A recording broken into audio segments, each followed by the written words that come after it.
السلام عليكم ورحمة الله وبركاته. النهارده هنعمل الكيكة. معايا كده كوبايتين ونص من الدقيق نخلاهم كويس، وحطيت عليهم ظرف من البيكنج باودر وذرة بسيطة من الملح. هقلبهم كده واحضر بقى معايا كوباية سكر وثلاث حبايات من البيض، وهحط عليهم فانيليا ومعلقة كبيرة من الخل.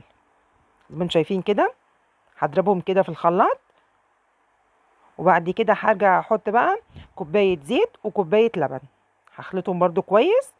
بعد كده بقى احضر كده الخليط الجاف بتاعنا اللي هو الدقيق، هنزل عليه بالخليط زي ما انتم شايفين كده وهدوبه كويس. هاخد بقى نص الكميه، والنص التاني هحط عليها معلقه من الكاكاو الخام ومعلقه لبن، هدوبهم كويس.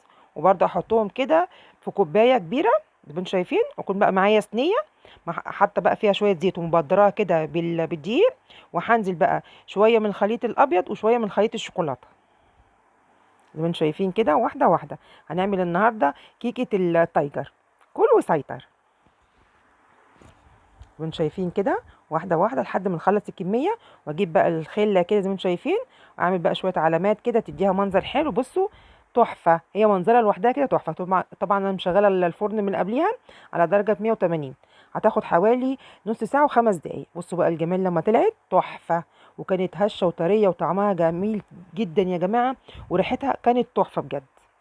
يا رب الوصفه تعجبكم. السلام عليكم ورحمه الله وبركاته.